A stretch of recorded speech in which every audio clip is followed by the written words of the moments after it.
Butun respublikamiz bo'ylab keng ko'lamda o'tkazilayotgan yoshlar festivali Bo'stonliq tumaniga yetib keldi. Yangi O'zbekiston yoshlari birlashaylik shiori ostida o'tkazilayotgan festival Bo'stonliq tumanidagi 20 mingdan ortiq yoshlarni bir yerga jamladi. Erta tongdan start olgan festival doirasida bir-biridan qiziqarli tadbirlar o'tkazildi. Jumladan sportchi yoshlar yana bir bor o'z mahoratlarini namoyon etishlari uchun imkoniyat berildi. Ular orasida o'tkazilgan sport musobaqalari qiziqarli lahzalarga boy bo'ldi. Yoshlar o'zlarining jismoniy qobiliyatlarini sinovdan o'tkazdi. Albatta, ular orasida g'olib va sovrindorlar ham bo'ldi hamda ularga esdalik sovg'alari topshirildi. Milliy urf-odat va an'analarimiz namoyishiga aylangan xalq dastalari, etnografik jamoalar tomonidan tayyorlangan badiiy chiqishlar esa festivalni haqiqiy yoshlar bayramiga aylantirdi. Festival o'z ichiga ko'plab tadbirlar va ko'rgazmalarni qamrab oldi. Xususan, tadbirga tashrif buyurganlar bir yonda dorbozlarning o'yini-yu, yana bir tomonda ekologik ko'rgazmalarni ko'zdan kechirish imkoniyatiga ega bo'lishdi. Yoshlarni ma'naviyatga, mehnatga chorlovchi yarmarkalar esa mutaxassis va iste'dodli yoshlarni bir yerga jamladi. Mazkur festival doirasida tashkil etilgan tadbirlar orasida qishloq xo'jaligi mahsulotlari va savdo rastalarining ham namoyishi bo'lib o'tdi. Ekologik, toza va sifatli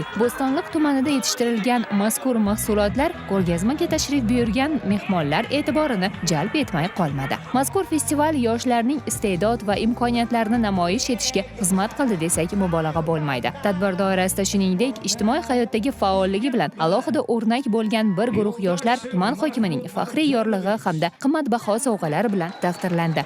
Unutilmas hamda hayajonli damlarga boy lahzalar ularni yanada olg'a intilishlariga xizmat qiladi degan umiddamiz. Kechga yaqin esa festivalning eng yorqin damlari boshlandi. Musiqiy kecha yoshlarga haqiqiy bayram kayfiyatini taqdim etdi. Turli musobaqalar, viktorinalar, shoular yoshlarni yanada faollikka chorlagan bo'lsa, estrada xonandalarining badiiy chiqishlari esa barchani raqsga tushishga undadi. Bir so'z bilan aytganda, festival taassurotlari yorqin lahzalarga boy bo'ldi. Festival tuman yoshlarining yanada birlashishi, o'zaro fikr almashib, hayotiy tajribalari bilan o'rtoqlashishlari uchun ajoyib imkoniyat maydoniga aylandi.